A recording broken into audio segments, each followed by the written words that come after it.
Can I get a countdown, please? 3, 2, 1. Anyway, so today is Monday, July 17th. The time is now 1:11. We will go ahead and start the Education Committee. I'll call everything to order. I'll go ahead and open this up in prayer, and then we'll get started. Father God, we just come before you today, just thanking you for breath in our body, Father God. We just thank you for another opportunity to share information that will impact each and every person that hears it.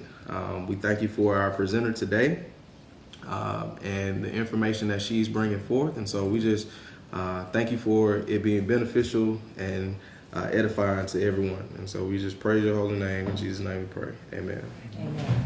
Amen. Oh, also, God, thank you for blessing Daryl O'Quinn with another birthday. We just appreciate him for seeing another year. In Jesus' name, amen. All right. Cool. So, counselors, you have the minutes before you right now for May 15th, 2023. Do I have a motion to approve the minutes? So moved. Second. All right, the minutes have been approved. Now we'll be moving forward with our presentation. We have the honor and pleasure of having our Alabama State Board of Education member, Ms. Yvette Richardson, here with us today. And so definitely am thankful for you being here with us and, you know, excited about the information that you're going to share with us. So I will turn the floor over to you and let you run the show. Okay, well, thank you. Good afternoon to all of you, Councilor Moore, Councilor Woods, Councilor Quinn. Thank you for this opportunity. Basically, to be able to give you an update of some things that are going on at the State Department of Education, along with some legislative things that were passed during the legislative session. And then at the end, I'm going to bring you some good news about schools in the district that were on comprehensive school improvement that have now gotten on a clear list. And one thing that I wanted to share at this point is that Dr. Mackey, State Superintendent, along with the State Department of Education and myself, we are very elated for the support that the school system gets from this body. That's a rarity in many districts, and for you all to put the support behind the district, that then allows us to come in and work. And I want you to say, when I say come in and work, one comment that was made to me by the administrator who does school improvement is that it's a partnership, meaning we're not coming in dictating. We're looking at the data, determining what needs to be done. However, we're getting the approval of those around the table, being Dr. Sullivan and others working with him to make sure that we are assisting them and not dictating to them. So I just want you all to know that. And that had to be in the beginning to say thank you for your support. All right, if you look at the first slide, what I wanted to share with you, the Education Trust Fund, which we know is the major budget that's utilized in our school systems, these things occurred this year in the legislation, where there's a new salary matrix now for our LPN and our nurses. I know you all have nurses in your schools. The new salary matrix will basically increase to make sure that 15 hours is the minimum pay for all personnel. However, there are some that are making more, depending upon their level. We have some nurses that even have master's and doctorate degrees. There will be a 2% pay increase for all public education employees this year. People are excited about that, which is coming from the state, not from you all locally. But we know that everyone likes to get increases. The updated teams matrix, I know you know that there has been a push for STEM in our schools, technology, education, and mathematics, where people who've had a master's degree and who pass a certain level are able to apply to become a teams teacher. The only thing that has somewhat been different about it, you've had sometimes assistant principals go back and say, I prefer teaching math than being an assistant principal, because under this teams matrix, many of them can begin with $100,000, which is more than they're making as an assistant principal. There are going to be career coaches in each district. Reading coaches, the allotment is $80,000 for a district. Now, when I say $80,000, that's not the salary.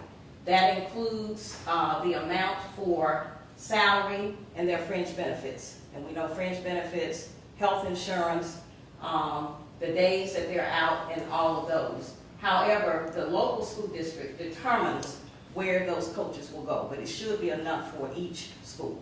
So, quick question, I'm sorry.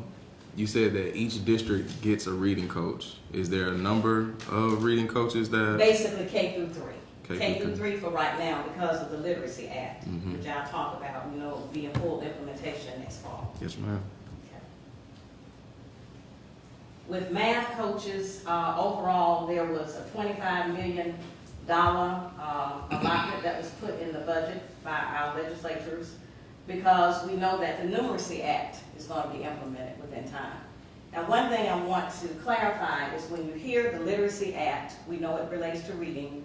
You hear the Numeracy Act, we know it relates to math. Those initiatives were mandated by the legislature, not the school board. However, when things are put into law that deal with our schools, the school board then has to find a way to implement those things. So I always give a disclaimer so people don't think, well, the state board, no, the state board is having to now implement it because it's a law. And as I go through it, you'll see why legislatures thought that was needed. Okay, also, our national board, you all have a number of national board certified teachers. They will get an additional $5,000 just for going through being nationally board certified. CALT deals basically with our students. When we talk about those that CALT deals with our students in certain areas. Normally when we talk about those who have deficiencies in how they read, seeing things that are in reverse, and I'll come back with that term in a minute, but you know. Dyslexia? Yes, dyslexia. Okay, each teacher mentor, there should be a teacher mentor at schools. Each teacher mentor, if you decide to be one, gets $1,000 in addition to their salary. Special education teachers, there's $1,000 for them. People often don't realize, but all teachers are important. But when you talk about special needs teachers, oftentimes they have to go beyond. And one thing that I've been proud of since I've been on the state board since 2010, this is the beginning of my 4th tenure, that I've been proud of is that at one point there was not a line item for special education in the budget. But I've been advocating for an item or a way for those students to have monies coming to them. So the way it's being set up now is they can apply, districts can apply for a scholarship. Because many times there are things that they need beyond what the school district has. So there'll be monies that they can apply for there. Speech pathologists will also get an extra $1,000. Any questions from that slide? I know it's a lot on there, and I promised our clicker, there are 29 slides, but I'm not gonna go through all of them. These amounts, is this extra each month that they receive? No, the year. It would be great, no, the year. Got you. So a teacher mentor would just receive Yeah, an extra $1,000. Got you. It would be great for each month. Yeah, I was But checking. we don't have that much money flowing in the state. Yeah. Yes. Okay. Nothing else? Okay, next. All right, supplemental appropriations. We know that about 3 years ago, the governor had pushed for more money in reference to technology in our schools, but this is being pushed again. We're realizing now because of safety, many school districts have had metal detectors, but they are pushing more for getting more. We know that because of how our gun laws now, it's easier for young people to get, a gun or weapon, and, we want to make sure that our schools are safe. Technology, I know that there's been a lot of technology that you all have put into your schools, but this will be extra appropriation money for across the state. There are 8 of us on the state school board. The governor makes 9. And so all of us have our various districts, and I'm District 4. College and career readiness, I think you all may be aware of the fact that at one point, which was actually last year, there was a push that beyond young people just saying you had to have a certain ACT score, that perhaps we would look at those that had taken advanced placement scores. There were other ways for them to show that they were college and career readiness. Pre-fund CIS student materials. Normally, we know that teachers will get their money at the beginning of the fiscal year, which is September 30th for them. But there's a bill now to look at where the monies will be available when school starts. So that should be starting up soon. In order to have our schools where we have safer schools, there are school safety grants that have been implemented, summer math camps, because as I said, the Numeracy Act will be getting up and started pretty soon. And all school districts, I know that Birmingham had a certain number, and I also know last year they did because Dr. Sullivan did a presentation for a group of which I'm a member of, but this was a push for all of our school districts to have summer camps this summer. And then fleet renewal, we know that I believe most of your buses are current, but some of the districts that I serve that are in the Black Belt don't necessarily have current buses. Therefore, there's a pot of money that's going to be out there to renew those fleets for those areas. Okay, other financials, the grocery tax, that's supposed to be based upon 2021, where, you know, individually a person would get $150, a household $300. That's in the works. It hasn't been implemented yet, but I'm sure you all have heard talks about that. Competitive bidding, at one point there was a certain amount that you had to bid over $40,000, but now they have it now, lost $15,000, but now it's over $40,000, which means that for a small project of $15,000, it doesn't have to have a competitive bid. They've taken the cap up to $40,000. Okay? Elected superintendent's compensation. I was not aware of this, but a superintendent in an area that is elected in the past would have to set what they wanted their salary to be before they got elected, whether they got elected or not. So now, they can get elected and then they can negotiate their salaries. I wasn't aware of that. Were you all? I just learned that last week myself. Okay. Any questions about anything on that slide? Anything giving you grief? Public Works, did you touch that on? Public Works, the same thing in reference to the bidding. Bidding, That's what okay. that stood for. Gotcha. And I was checking my figure for the, yes, grocery, $150 a person based upon the 2021 fiscal year of your tax, and then $300 together, as I said. So we'll be waiting to see if that's going to come into effect. You know, it won't be a lot that you'll see, but something is better than nothing. Right.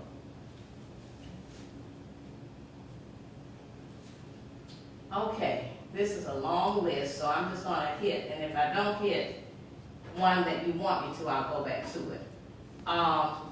Safe at Schools Act, making sure that our nurses are trained in all areas, especially with adrenal insufficiency, being able to give medications to those young people. Special education classroom cameras, it has been passed that if a district feels they want to have special education classroom cameras, they can. We know that there, in some areas, have been problems where parents have felt that their children were being mistreated. By having the cameras, this would perhaps, you know, help to eliminate that. However, it's not a requirement, but it's something that can be done. Cash at sports events. They're now having it where, at one point, I didn't realize they didn't take cash, per se, but now we will be able to pay cash. And I'm going to hit financial literacy, the Principal Mentorship Act, and the way we're looking at teaching certificates as we go with other slides. Okay, anything else on that slide you'd like for me to cover? Retired LEOs and SROs as SROs? All right, yes. At one point, if you were a retired officer, you could only make a certain amount of money if you wanted to become a school resource officer. But now they've changed that because they were saying it was unfair to limit a person, a law enforcement officer, to say, well, you only can make this certain amount of money. So that has been changed. And you know, we need school resource officers, but a Yes. lot of them are backing up to say, well, if you tell me I can only make $40,000, why should I do this? But now they're saying you can make whatever amount. anything else, Council Woods? No, I'm good. Council Quinn? Okay. All right, financial literacy. The Alabama State Department of Education mandates that all students take a course which includes financial literacy. The bills, however, that was signed, it was the legislature's intent to have this bill set in line with what the State Department of Education was already doing. Normally you see this at the high school level, there's a push to even get it started in middle school, and many of our elementary schools talk about financial literacy. Alabama is the 5th in the nation for having access for our young people to learn about financial literacy. Because one thing that we found, and I'm sure many of you are aware of this, oftentimes when students go off to college and they are given an opportunity to get a credit card, they get credit cards and they just run them up, not realizing you're going to have to pay them off.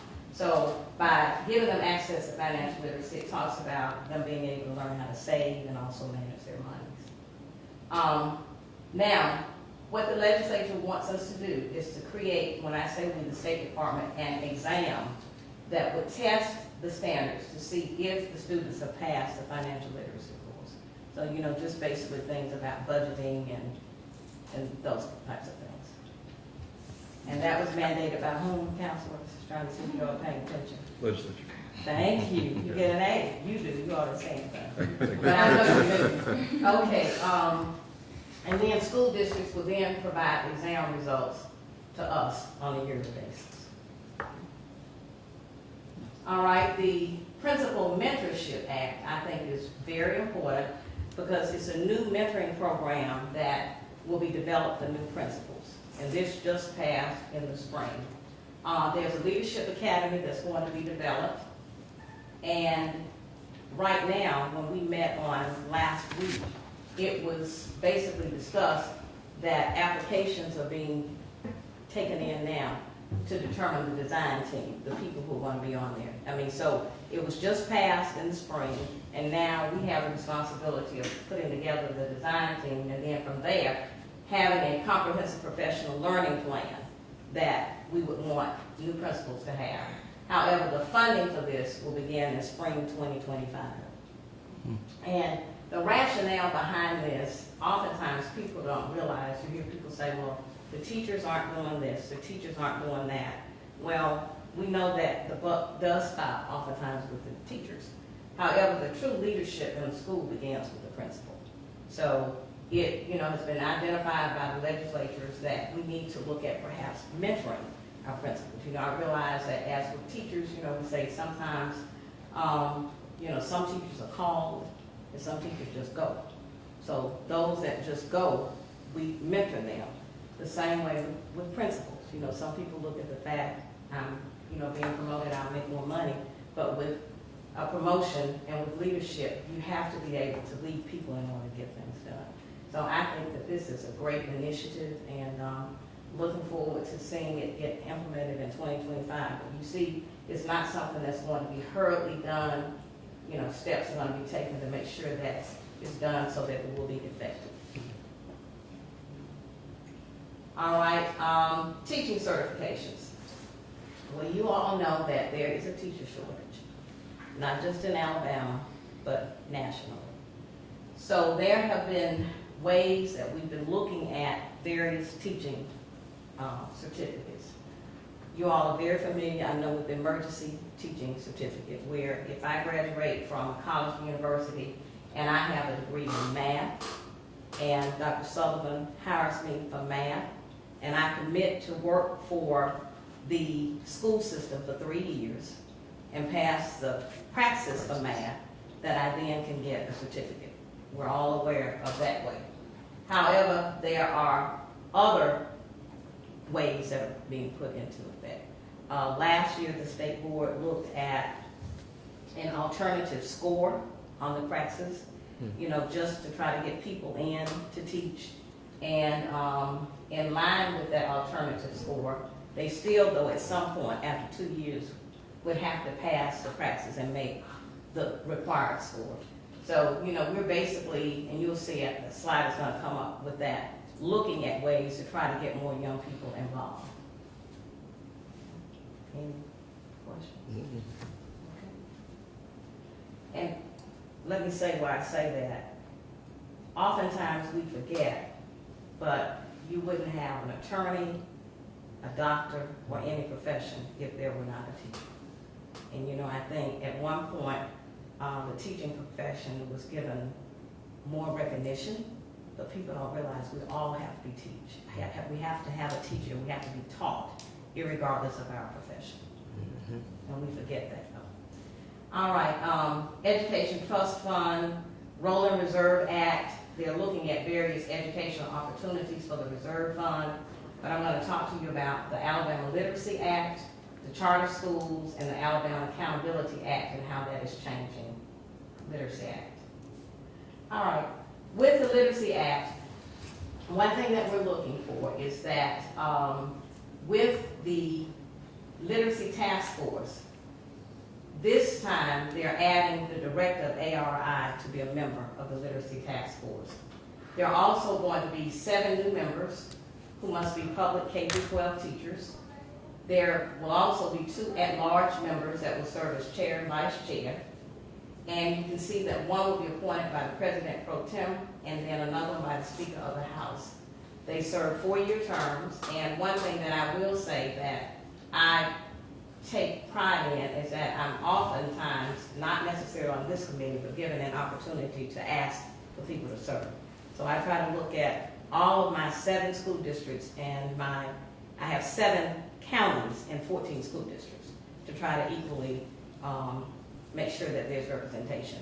Birmingham City and Jefferson County are my largest, and then I have all of Homewood, I have a small portion of Hoover, and then I go down and I have all of Tuscaloosa City, Tuscaloosa County, I have Hale County, and Greene County, and Pickens County. So I start up here and I go all the way down, but I try to make sure that there's fair representation. Now, in reference to the Literacy Act, it will go into full implementation next fall. And we got an alarming number last week that if it had been implemented this year, the young people that perhaps would have been retained. And we know that with the Literacy Act, the thought process is that in 3rd grade, if students don't make a certain score or show proficiency, they will be retained in 3rd grade.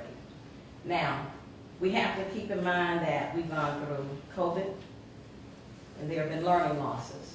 So that's where there have been camps, during the summers. Many of the school districts have even brought in, because they ended up having the ESSER money, bringing people in during the school day to try to work as interventionists with these young people.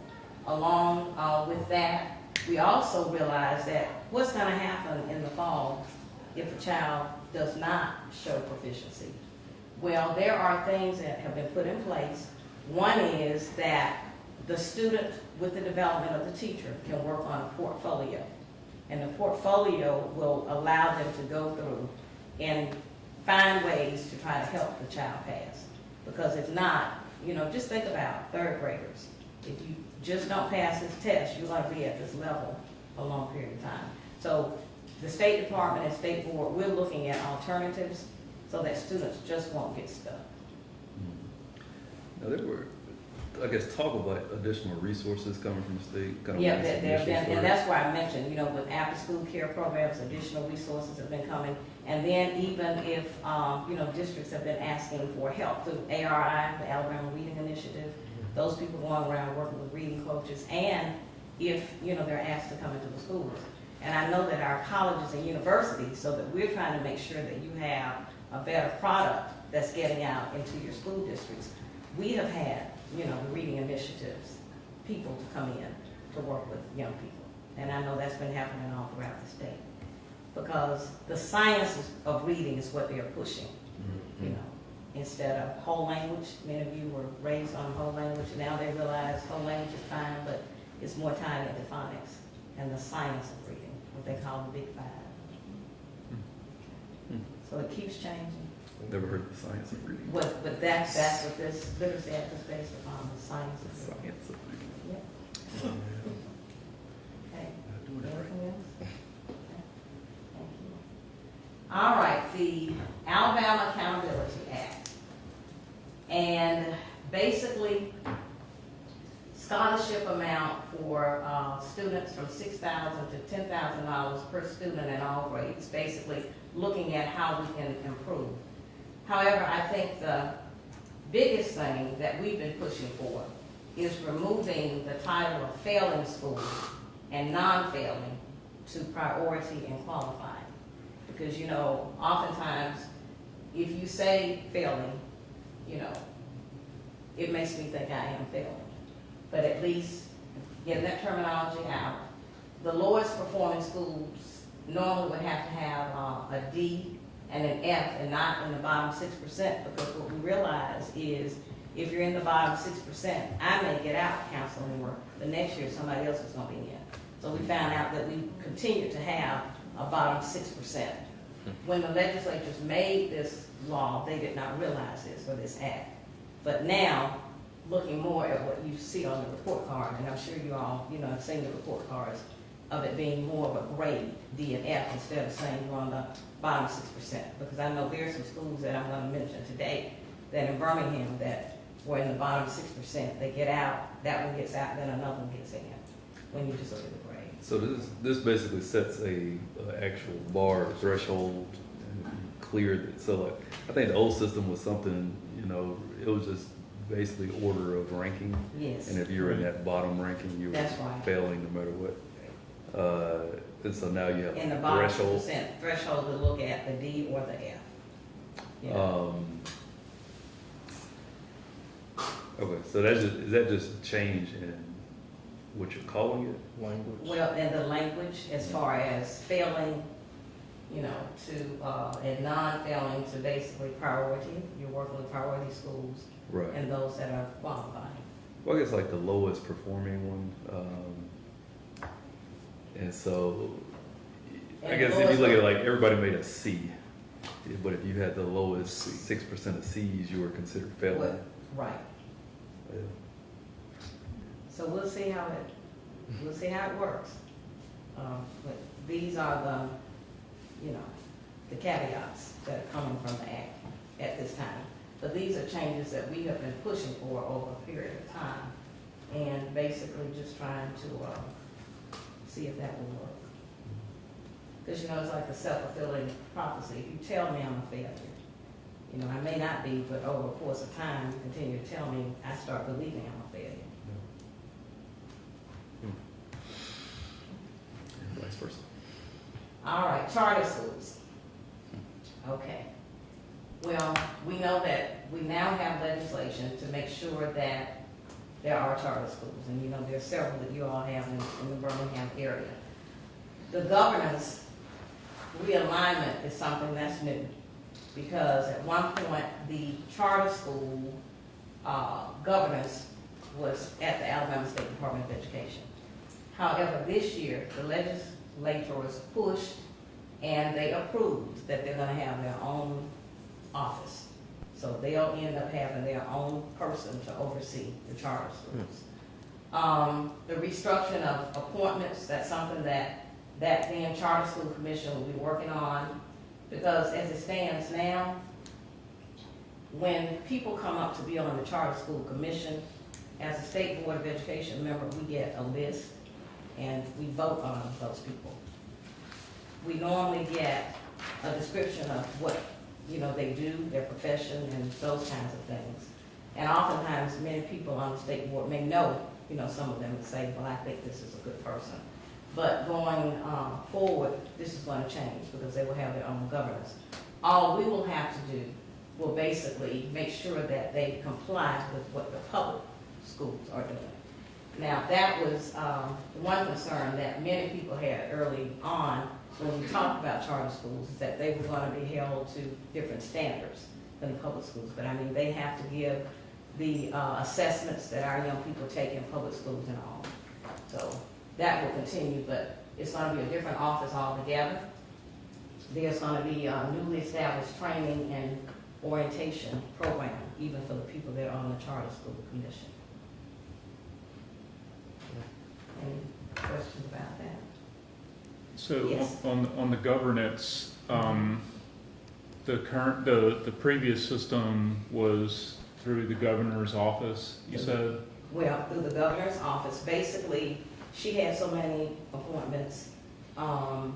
Speaker of the House perhaps had appointments. And then, once they got those names, then they came to the state board.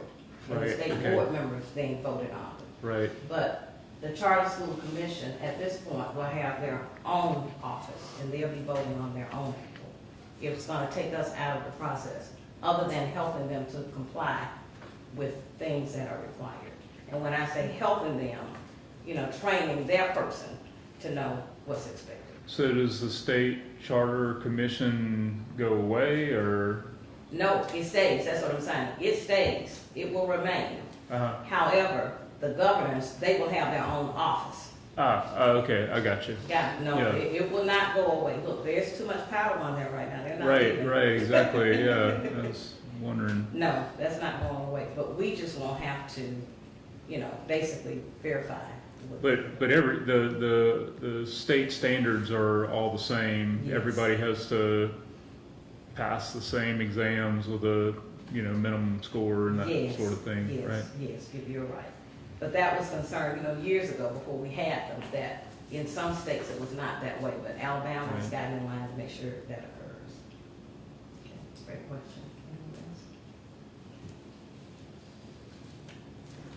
All right, just reports that had to be in by June 15th. There's a report that has to go in to the legislature about the Literacy Act, how things are going.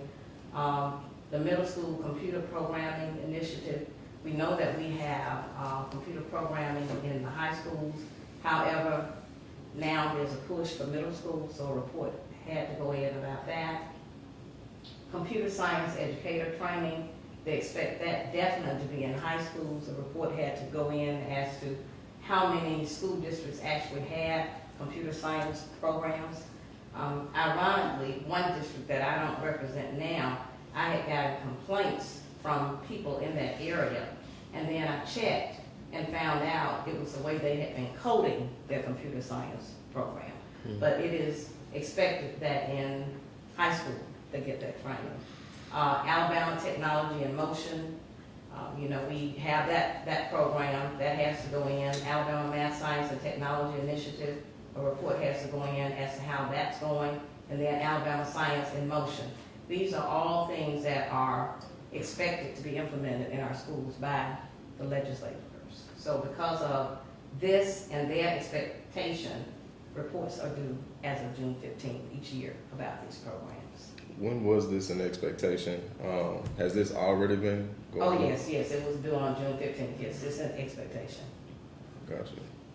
And I guess, what would be a good way for us to just kind of be in the know of how these different programs are going? Or I guess even just to be able to get access to this report? Like, what was that? Okay, well, Literacy Act, we know we're going to basically, and these were reports we had to do on our level. Okay. Okay, so Literacy Act, we all are gonna see how that's going as of the fall 2024, when they first look at how students are doing in third grade. The Computer Programming Initiative, that's where every school, basically, you could just, I'm sure, ask, how many computer science programs, or do we have computer science training in the high school? And I think you'll find out the answer is yes, because they have to submit it to us. Gotcha. Now, the Alabama Technology in Motion, that may be something that the school district decided they did not want to implement. So that's not a mandate. Known as TIM, basically. Some districts decide they want it, Council Moore, others may not. So it's not, if they don't have it, it's not anything negative that they're doing. They just choose with everything else that they're doing that may not be an initiative they want to implement. Amstein, you'll see that in the majority of your schools, but not necessarily all the schools, and that's not negative on the part of the schools. And then Alabama Science in Motion, as I said earlier, all districts may not decide they want to have that, but it's not negative on their part. So I don't want you going out looking for a report and not finding it, thinking they're not doing something, because that's not true. Nah, that's fine. Okay. The rest of you all understand that? Okay. Don't Don't look. have me coming down and getting people in trouble. Don't look. You all heard it, right? Okay, okay. Thank you. And it's being videotaped, okay. Said. All right, and these are just memos, examples of memos and things that, you know, the state superintendent has to send out to make sure everybody is in line with what's going on throughout the state. Okay, with upcoming rule changes and Alabama State Department of Education implementation strategy, legislative communication, district visits, tell our story, these are all things that are communicated out to the school districts. And, you know, with the district visits, Dr. Mackey tries to get out and talk about what's going on and then telling our story. And then you all allow me to come today, so that's a part of that too. And I go to other districts also, so you all are keeping me in the loop. All right, now, I mentioned the teacher shortage. So these are the committees that have been set up. There's an Alabama Teacher Shortage Task Force. There's a Teacher Preparation and Certification Work Group. There's a Teacher Retention Task Force. And what they call the Teacher Quality 2 Roundtable. Now, the greatest shortage areas are special education at this point with 300 being short, early childhood, which at one point, nobody really thought about early childhood and elementary. You know, we normally think you're gonna find a lot of elementary and early childhood teachers who's normally math and science. But these are the greatest shortage areas now. Early childhood being short like 104 and elementary 183, and that was data as of fall 2022. So what are we doing? Trying to get young people interested in the field. And I know in the school districts, several of your high schools have as an initiative an education program or like a teacher training program where the high schoolers are learning about education. They have people coming in talking to them, so when they leave high school, they already know what is expected when they get ready to go off to college.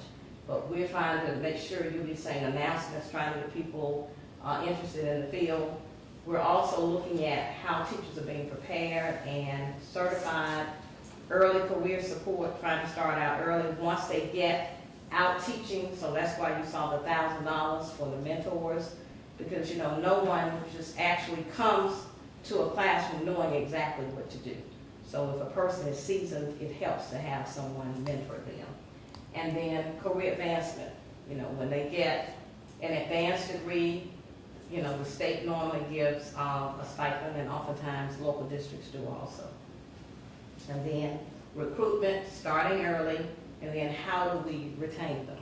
So one thing that we've heard throughout the state, oftentimes that young teachers really get discouraged is because of classroom management.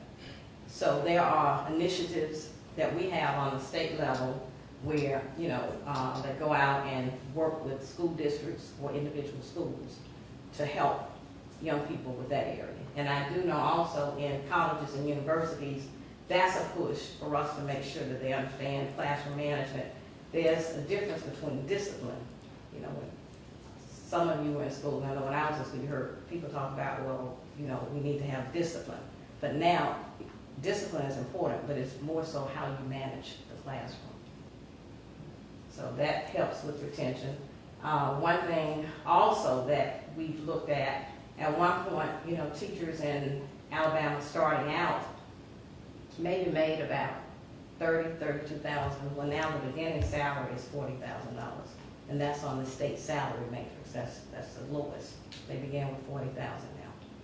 It used to not be that way. All right, now I had mentioned the TEAMS Act, where we are getting sometimes people that are coming out of administration to do that. So you can see why the team salary schedule provides $15,000 additionally for what they were making. So if an assistant principal was making $75,000, $15,000 would take them up to $90,000, or $85,000 would take them up to $100,000. So a lot of people are going to that, plus an additional $5,000 if the person is put into a hard-to-staff school. So that's approximately $20,000 beyond a salary that a person can make if they get into this TEAMS program. And right now, we have 3,169 TEAMS teachers in the state of Alabama. or they have make up to 20, that's right, 20,000 more. Any questions about that? And how's How hard do they to s- apply? well, no, how's the hard to staff school determined? Is just Okay. number of vacancies? Number of vacancies, and a lot of times the really hard to staff schools are the ones in the black belt. Because we oftentimes find that a lot of them are running on substitute teachers, because that's all they can find. And you know, with a substitute teacher, you oftentimes only have to have a high school degree, so a lot of them are not at the level where they should be. And then, if you're saying you're in an area where they hadn't had a teacher for a while, that would be hard to staff. Mm-hmm. So really, it's district by district and school by school, but definitely in the black belt. Because one thing with the areas that I mentioned, oftentimes when young people are out of college, they want to go somewhere where, you know, there's action, there's nightlife and all of that. And in rural areas, it's just not there. So many of them just don't go. This was a 2023 act. Excuse me. When did this go into effect? Oh, this has been up, let's see, this is 2020, this is 2023. Started somewhere around 2021. 2021, 2022. That's why I said we're losing some administrators because, say you have a male teacher, you know, who has a family, and they'll say, well, 75,000 is good, but if I can make 20,000 more, it's even better.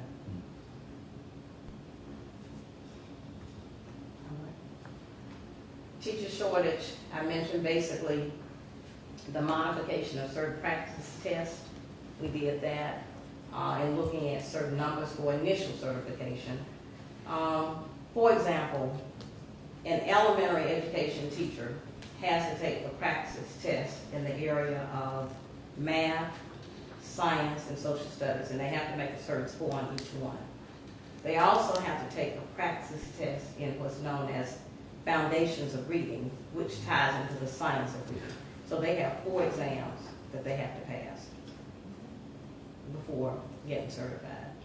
Now, the catch-22 is that most teacher preparation programs, when I say that I'm talking about colleges and universities, require their young people to pass those 4 exams before they do student teaching. So I passed my 4 exams, and then I do student teaching. At the student teaching level, I teach lessons, and I'm videotaping, because there's something else that I'm assessed on that's known as EdTPA. So I have, with elementary, I think they have about 4 different lessons they have to do. Those lessons are then sent off to an entity, not in state, and they have to be graded. So we mentioned the 4 tests in EdTPA, and then you get certified. So we wonder, you know, why there's a shortage. There's quite a bit.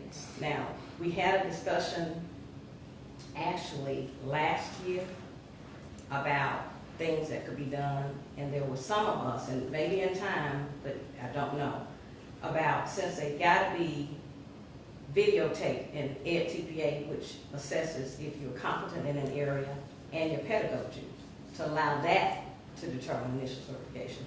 But as with anything in the majority wins. So there are 8 on the board, 2 of us felt that way, 6 didn't.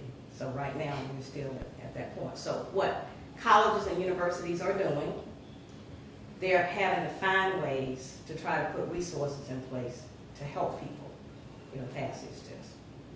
The standards, making sure that from the beginning, coming into the program, that it's understood what needs to be covered. And I think one thing that is clear, you know, many people feel that, and think about it, and I understand, if you're an attorney, you don't want an attorney who's not passed the bar.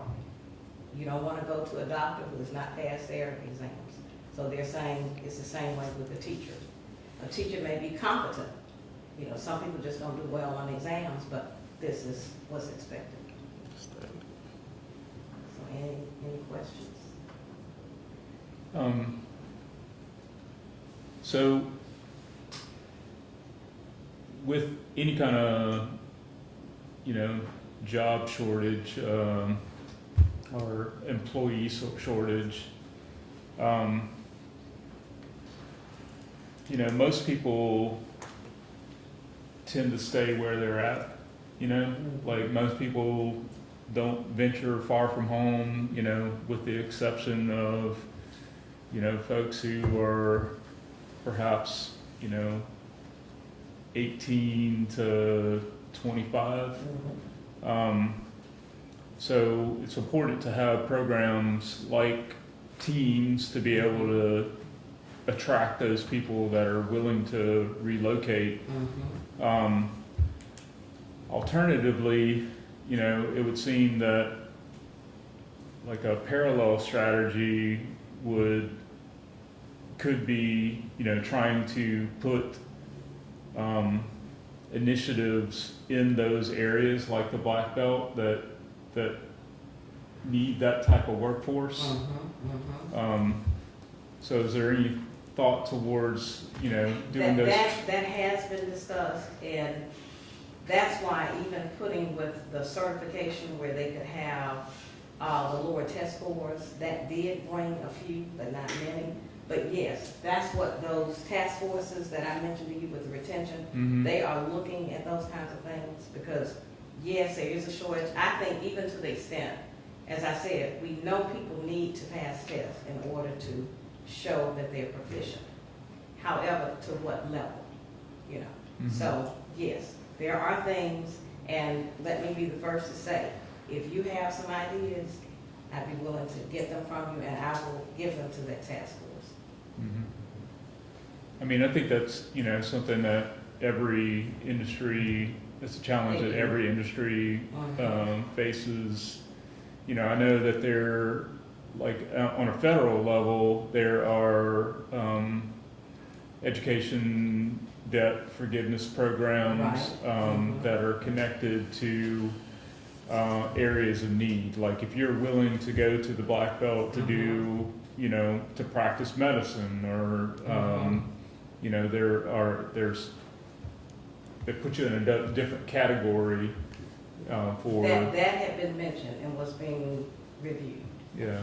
Because I think that would be very, very helpful. Because I know I had gone to visit the dentist a few weeks ago and he was saying that they were now having a shortage in dentistry. Yeah. Especially in the Black Belt area. Right, So they were right. trying to find a way to get Yeah. people. So you're right, it's just, you know, it's not just with us, it's becoming universal in all areas. Right. Anything else? On teacher shortage, any other questions or anything out there? Recruitment, you know, we're trying to begin an influencer campaign, target audience Gen Z, and that's the new generation.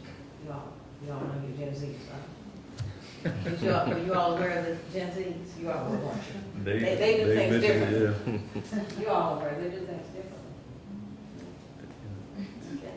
It doesn't, wherein you mentioned with security with jobs, you know, many of us, if you got on a job, you stayed 25 to 30 years, they don't mind staying 3, and then moving to another.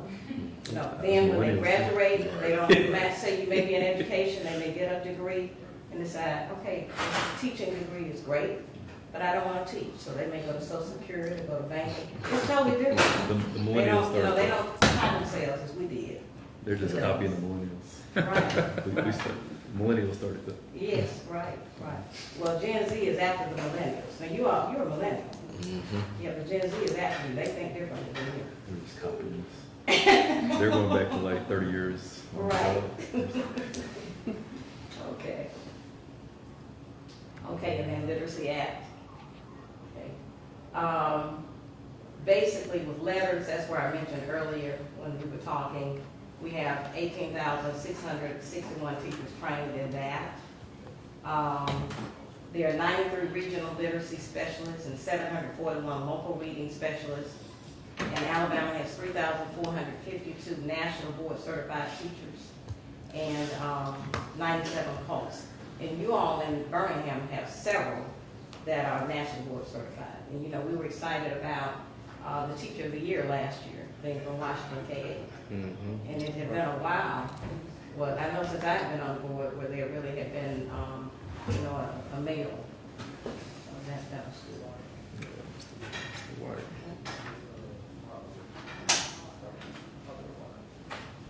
All right, achievements, because we have gotten test results in. 70% of third graders are reading on grade level, so that was something positive going forward, knowing that we are going to be implementing the Literacy Act next year. You can see that in 2022, we looked at the areas of vocabulary, reading, and comprehension. In 2023, now this is what you're talking about when I was telling you about the science of reading. It covers phonological awareness, which is different, phonemic awareness, phonics, fluency, we've been hearing fluency for years, vocabulary, reading, and comprehension. So in 2023, the ones in red are the new standards that were being placed into the course of study. But we know we were doing fluency for years, having a student read a certain number of words in a certain number of minutes. But in line with that, we can see that in 2021, 70% of our students were doing well. 2022, 78%, and then 2023, 76%. So, you know, there's hope, even though we know that there may be students that will be held back, but reading is looking pretty well. I mean, is that, so the new requirements, would those be considered more difficult or? The thing is, I won't say more difficult, because as I mentioned, many of you, you know, grew up with whole language, but said you just look at the total word. Many of us grew up with phonics, the sound. You're gonna have to bring it down a level. Right, say what, You gotta bring it down a level. a level. No. You're too Well, high. the thing is, that's like your terminology where you work, I wouldn't understand. So that's what I'm saying. So Yeah, I would say, I don't- with the phonics, now you know I'm a teacher at heart, even though I feel like Vanna standing up here, but it's okay. So the sounding out of a word with phonics, okay. there's going to be more emphasis on that. So when you say more difficult, no, but the thing is, we've got to train people. So we've got to make sure that in our colleges and universities that our teachers understand that. It is hard. I got a 5-year-old and I'm trying to teach her how to read. Yeah, like cat. Yeah. Well, she would get cat, but then with the hat, and it's like, Well- start over from scratch. Right. It's like, Cat, right. And then Sound you're out going to find perfect, as time goes on that she's reading because of sight. You know, because a baby can identify, well, I said baby, 2 or 3-year-old McDonald's, they can't read McDonald's, but they know the arch. Mm-hmm. So maybe the school system, though, because I don't sound out words. I can, when it comes to making the sounds, to teach Right. somebody how to read. Exactly. But you'd be surprised if you do hat. So what do you hear with hat? Hat. Do each letter. Hat. Hat. I love how he getting a lesson right Yes. now. You know what I'm saying? That's it. I will work with you. No problem. I'll work with you. Hey, it's 4 feet, and I you will teach her how to read.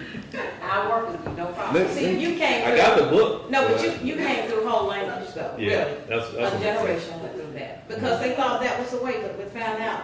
Just go back to phonics. Let me ask you this. When I say they, right. you know, universally, not just in Alabama. For the record. Yes, he can read, man. We know that. I had a question about just, I don't know, ways of teaching these different things. So has music in any way been, you know, incorporated in being able to implement some of these You know what? different Let me tell you, standards? these are known as, see, 1, 2, 3. With the science of reading, they have something known as the Big Five. And when you hear me talk about reading coaches, and you saw the initials ARI, that's the Alabama Reading Initiative, they are trained, and then they're to go back as trainer of trainers. But what we have to make sure is done at our colleges and universities is that our young people are trained before they get out. What you're asking is a great question.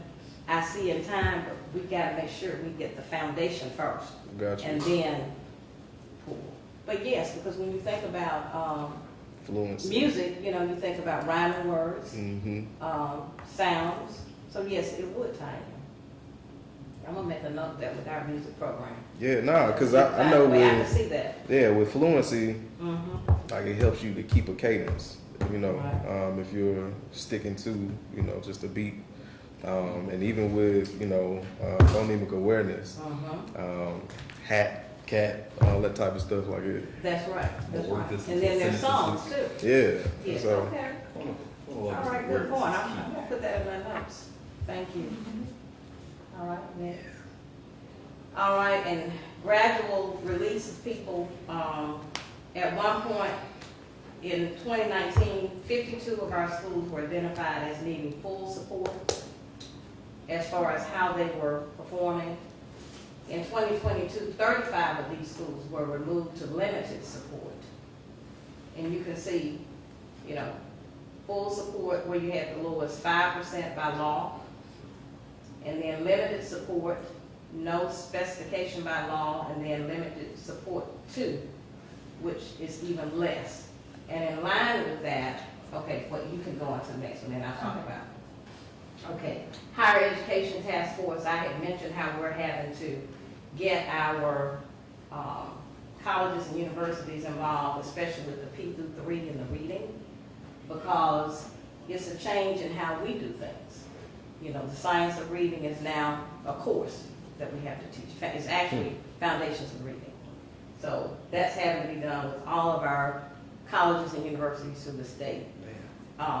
My schools of education, I have UAB, Birmingham Southern, I have Miles, and I have Stillman, and I have the University of Alabama. Those are mine, and then West Alabama.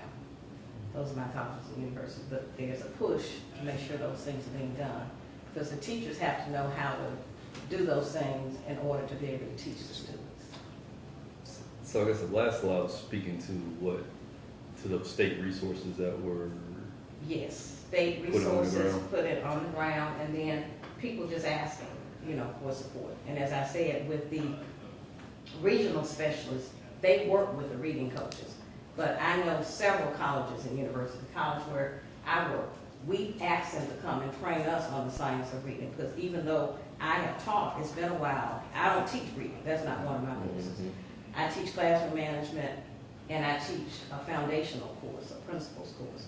So I have, I need, retraining. so when these things happen, when you change, like, I guess, I don't know if it's complete change of methodology, but when you change the approach, like they change the math, then like changing reading, like it seems like, I guess, what This is the the thought thing. process? What it is, when you say changing, cat and hat will always be cat and hat.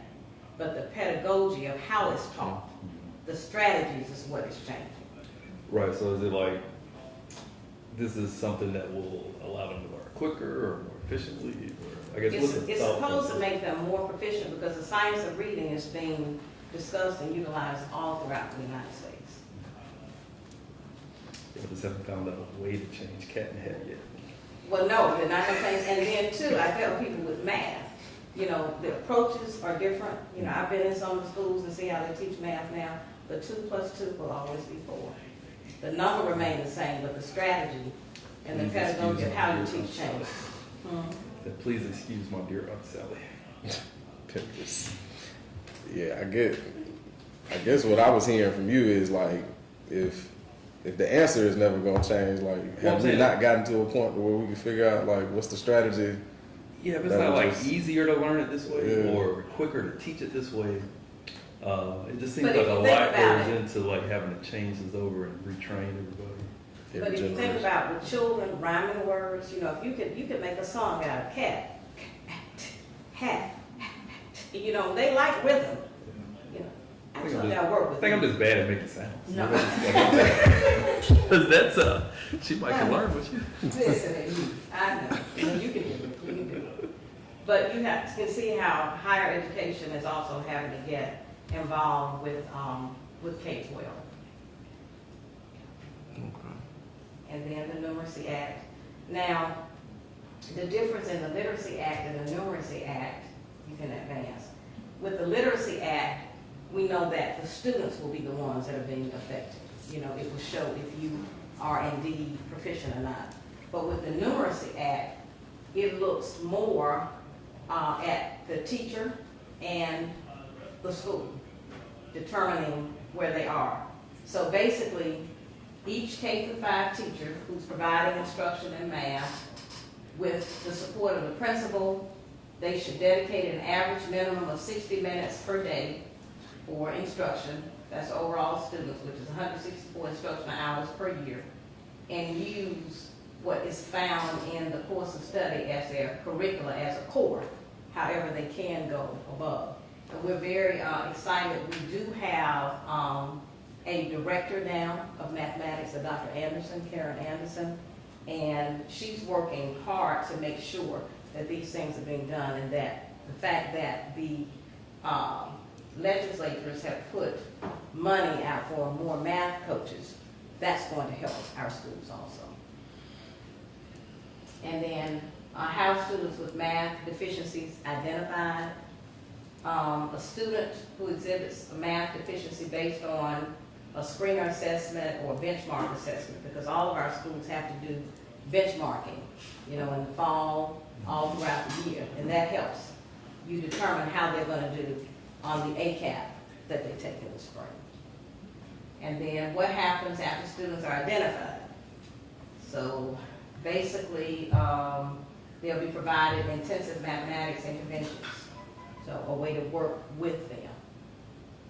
So it's really outlined, and then how parents and guardians notified. I realize that most of our school districts do try to get the parents involved by having at the beginning of the school year maybe like a parent night for math, a parent night for reading, and then many of them, so that the parents don't feel intimidated, will even perhaps per class have like a session for the parents. That's not condescending, but you know, just to let them know. And then plus we're working on resources to go out in the schools that will help them, help train the parents. Anything else? This is your math part. No, I just see that they actually called out like a certain amount of time that had to be spent on. At least the 60 minutes, making sure that the time is put in. Because if you think about it, we normally in the past have put more time with reading. But it has been identified that math is a weakness also, so we also need to put in that time. And then when you teach science and social studies, in science you also teach a certain amount of reading and math, and in social studies you teach reading also along with content.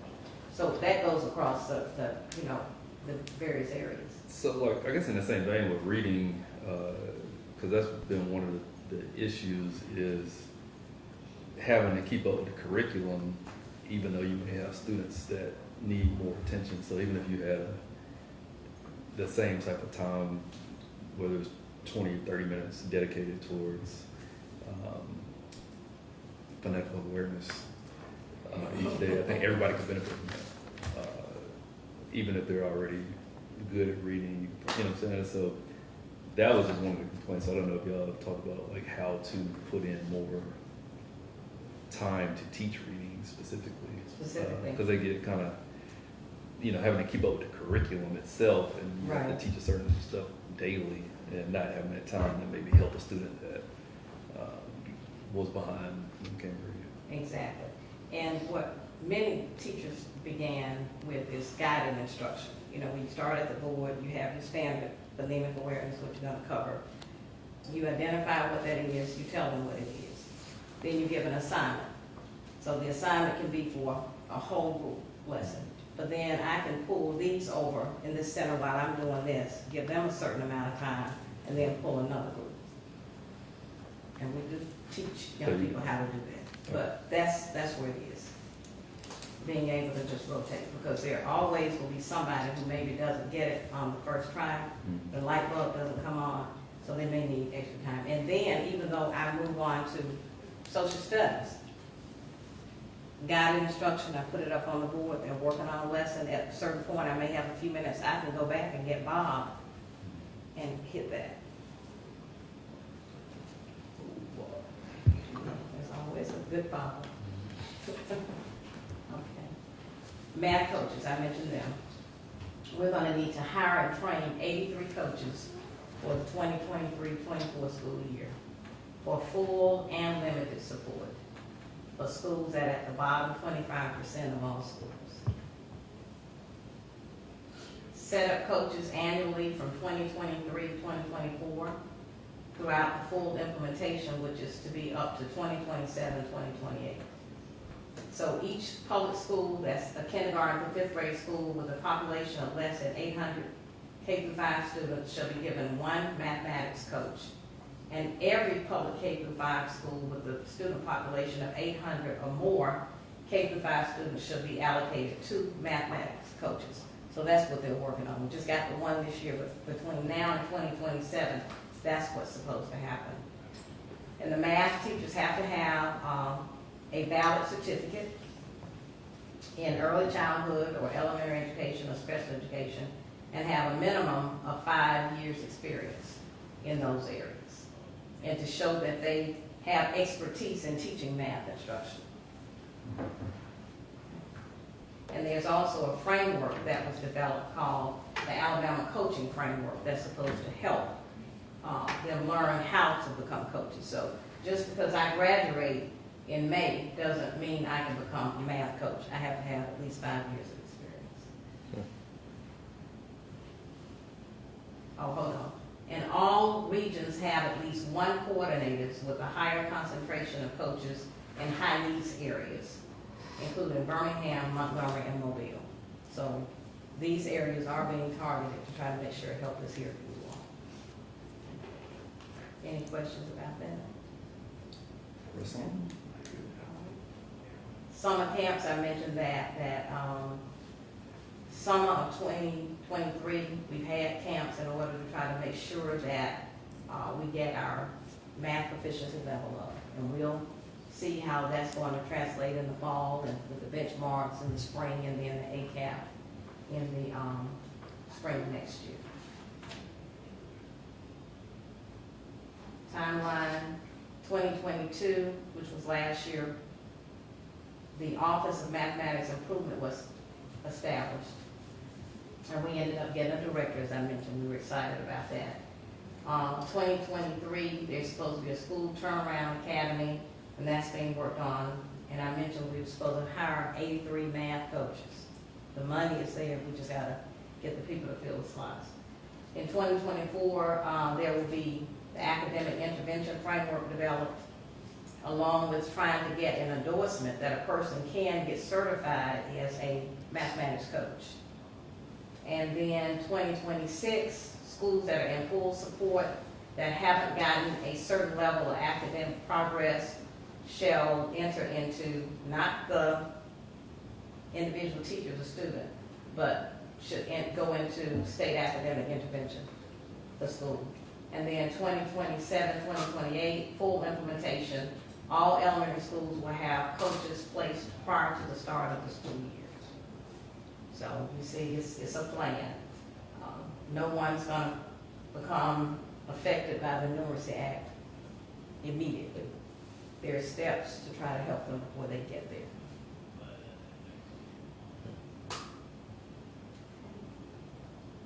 And you all have been such great pupils. I got through all 29 slides, and you didn't even know it. That was thorough. 60 minutes. Thorough.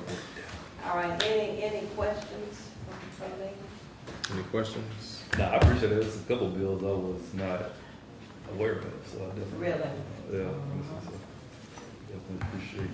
Well, and I appreciate you all's interest in what's going on. I had my list that I was going to share with you all. There's a list that's known as the Comprehensive School Improvement Act. So Charles A. Brown was on that list, and they cleared. Hemp Hill was on the list. They cleared. Hayes K-8 was on the list. They cleared for comprehensive school improvement, but now they're just in priority. So, I mean, they're not failing, but they still got work to do. Washington cleared. West End Academy cleared. And they're still supporting Hemp Hill. I know you all may have seen was an article that went out last week about work schools. Did y'all see that? Okay, but anyway, they're supporting, even though a school appeared on that list, They had come off of one list, and these people were on the list. It was just identified, but improvement is being made. So, as I had mentioned earlier on, that the committee that goes in to work with the schools, said that they really appreciate the support that the mayor gives and you all give, and that the school system works with them cooperatively, because they want to see things improve. And when you have people like that, it's nothing for you to just know that your trajectory is going to just be going up, because people want to improve, they want to get better. So I applaud you all, thank you for my time, and I did as a teacher does. I told you I had 29 slides, but you all were so gifted until I was able to get through all of them and not tire you out. Yeah, man, we a smart class. Thank you, that's why I said you could take me. My money's worth for my. Yes. Right. No, well, thank you so much for that. Thank you. Let me see, I guess moving on to announcements. We had a lot happening in education these past couple of weeks. I think everybody saw the Supreme Court ruling on affirmative action that took place. Also, the Biden administration announced a loan forgiveness for $39 billion for over 800 and something thousand participants. So that's something to keep in mind. And then also we have Birmingham City Schools is going to be starting first day, August 7th. So be on the lookout for that. Let me see. Next Education Committee meeting will take place on Monday, August the 7th at 1 p.m. If you would like to submit any items for the agenda, please submit the item by Wednesday, August the 2nd by 4 p.m. to Terry Chapman at terry.chapman@birminghamal.gov. I want to say thank you again to Board Member Richardson for coming out and giving us this vital information. Do I have a motion for adjournment? Motion to adjourn. Second. All in favor, say aye. Aye. All